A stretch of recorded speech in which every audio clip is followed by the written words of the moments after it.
बनाने का मुख्य कारण ये था, एक तो कारगिल युद्ध का बड़ा भाग द्रास सेक्टर में लड़ा गया था।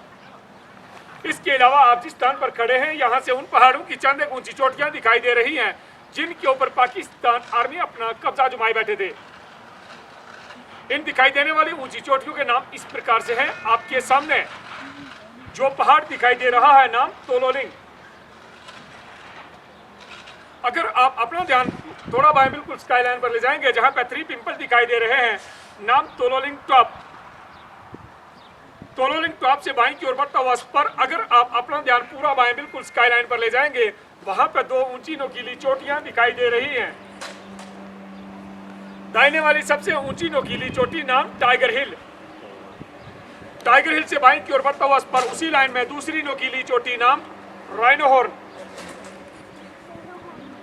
टाइगर हिल और राइनोहॉर्न के बीच चंद एक पोस्ट इस प्रकार से हैं, जो यहां से दिखाई नहीं देती, जैसे India Gate, helmet top, Shivling post and rocky knob. वापिस राइनोहॉर्न। राइनोहॉर्न से बाएं की ओर बढ़ता हुआ स्पर, उसी लाइन में बाएं वाला जो सबसे उठा हुआ टॉप दिखाई दे रहा है, फॉर डिस्टेंस स्काईलाइन पर जो पूरी तरह बर्फ से ढका हुआ है, नाम पॉइंट 4875। पॉइंट 4875 को बत्रा टॉप के नाम से भी जाना जाता है, क्योंकि वहां पर दुश्मन के फायर से कैप्टन विक्रम बत्रा का शहादत हुआ था। आप जिस रास्ते से आए हैं उसे NH1 के नाम से जाना जाता है, जो कि लेह और कारगिल को श्रीनगर के साथ जोड़ता है।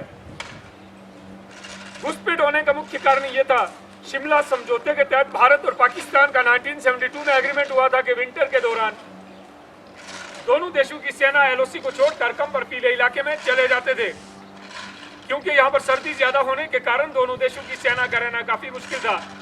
यह इलाका सर्दी के मामले में विश्व में दूसरे स्थान पर और एशिया में प्रथम स्थान पर 9 जनवरी 1995 में -60 डिग्री सेल्सियस टेम्परेचर यहाँ का रिकॉर्ड किया गया था।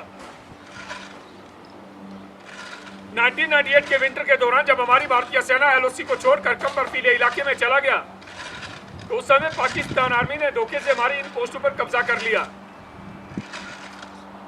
1999 के समर के दौरान जब हमारी भारतीय सेना दोबारा वापस LOC पर गया, तो देखा गया कि पाकिस्तान आर्मी के 3 इन्फेंट्री ब्रिगेड लगभग इन 400 ऊंची चोटियों पर अपना कब्जा जमाए बैठे थे। यह इलाका गुमरी से लेकर साउथ ग्लेशियर दूर तक तकरीबन 150 किलोमीटर एरिया दुश्मन ने कैप्चर कर रखा था। कारगिल वार 20 मई 1999 को शुरू हुआ और 26 जुलाई 1999 को संपन्न हुआ। इसीलिए हर साल विजय दिवस 26 जुलाई को इस कारगिल वार मेमोरियल पर मनाया जाता है। आपके सामने तोलोलिंग पहाड़ पर दुश्मन अपना कब्जा जमाए बैठे थे। तोलोलिंग पहाड़ पर कब्जा करने के लिए सबसे पहले हमारी भारतीय सेना की ओर से 18 ग्रेनेड बटालियन को डिटेल किया गया। तोलोलिंग पहाड़ पर 18 ग्रेनेड बटालियन के जवानों द्वारा सबसे पहले ऑपरेशन शुरू किया गया, लेकिन अच्छी तरह से पोजीशन बनाकर बैठे हुए पाकिस्तान आर्मी के प्रभावित फायर के द्वारा यूनिट की मूवमेंट को रोक दिया गया। मूवमेंट केवल अंधेरी रात और खराब मौसम में कामयाब हुआ।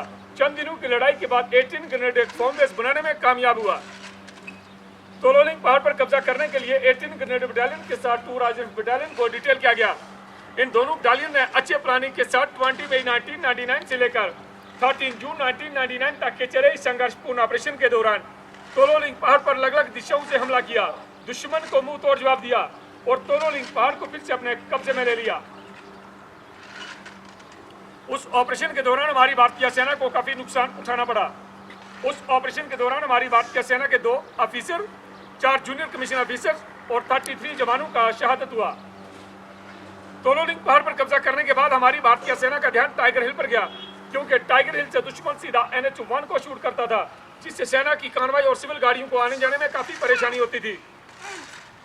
टाइगर हिल पर कब्जा करने के लिए हमारी भारतीय सेना की ओर से 18 ग्रेनेड बटालियन और 8 सिख बटालियन को डिटेल किया गया। इन दोनों बटालियन ने अच्छे प्लानिंग के साथ 3 जुलाई से लेकर 8 जुलाई 1999 तक के चले ऑपरेशन के दौरान टाइगर हिल पर अलग अलग दिशाओं से हमला किया और टाइगर हिल को फिर से अपने कब्जे में ले लिया। उस ऑपरेशन के दौरान हमारी भारतीय सेना को काफी बड़ा नुकसान उठाना पड़ा। उस ऑपरेशन के दौरान हमारी भारतीय सेना का 1 ऑफिसर, 4 जूनियर कमीशन ऑफिसर, 30 जवानों का शहादत हुआ और 120 जवान घायल हुए।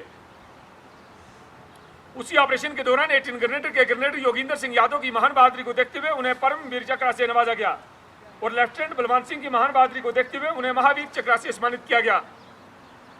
पॉइंट 4875 को आप बत्रा टॉप के नाम से जाना जाता है। पॉइंट 4875 पर कब्जा करने के लिए कैप्टन विक्रम बत्रा की महान बहादुरी को देखते हुए उन्हीं की पलटन 13 Jammu and Kashmir rifle battalion को डिटेल किया गया। पॉइंट 4875 के दूसरे फ्यूचर्स पिंपल 1, पिंपल 2 और वेल बैक पोस्ट पर कब्जा करने के लिए 17 जाट बटालियन को डिटेल किया गया और ट्विन बम पोस्ट पर कब्जा करने के लिए 2 नागा बटालियन को डिटेल किया गया। इन तीनों बटालियन ने अच्छे प्लानिंग के साथ 4 जुलाई से लेकर 10 जुलाई 1999 तक के चले इस संघर्षपूर्ण ऑपरेशन के दौरान तीनों पोस्टों पर अलग अलग दिशाओं से हमला किया, दुश्मन को मुंह तोड़ जवाब दिया और तीनों पोस्टों को फिक्स अपने कब्जे में ले लिया। उस ऑपरेशन के दौरान हमारी भारतीय सेना को सबसे बड़ा नुकसान उठाना पड़ा।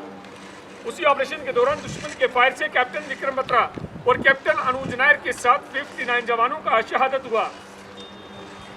उसी ऑपरेशन के दौरान कैप्टन विक्रम बत्रा की महान बहादुरी को देखते हुए उन्हें परमवीर चक्र से नवाजा गया तथा उन्हीं की यूनिट के दूसरे बहादुर जवान राइफलमैन संजय कुमार की महान बहादुरी को देखते हुए उन्हें भी परमवीर चक्र से नवाजा गया और कैप्टन अनुज नायर की महान बहादुरी को देखते हुए उन्हें महावीर चक्र से सम्मानित किया गया।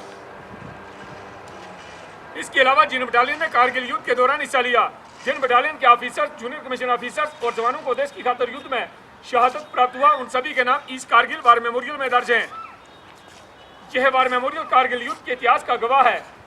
आपके दाहिने हाथ टफ रिमेम्बरेंस के अंदर उन बटालियन का हिस्ट्री जिन्होंने कारगिल वार के दौरान हिस्सा लिया, ऑपरेशन विजय से रिलेटेड कुछ फोटोग्राफ्स, पाकिस्तान आर्मी के वेपन एम्युनिशन और इक्विपमेंट डिस्प्ले किया गया है, जिन्हें आप देख सकते हैं। आपके भाई 1947 से लेकर अब तक इस इलाके में शहीद जवानों का वीर भूमि तैयार किया गया है, उसे भी आप देख सकते हैं। आपके सामने इस कारगिल वार मेमोरियल दीवार के ऊपर कारगिल वार के सभी मार्टियर्स के नाम दर्ज हैं। आपके सामने नेशनल फ्लैग पोल का हाइट 100 फीट, इस पर जो फ्लैग लगाया जाता है 37/25 फीट फ्लैग फाउंडेशन के मेंबर मिस्टर नवीन जिंदल ने 26 जुलाई 2012 को इसे गिफ्ट किया है। इन शहीदों की शहादत को कोई भी शब्द बयान नहीं कर सकता।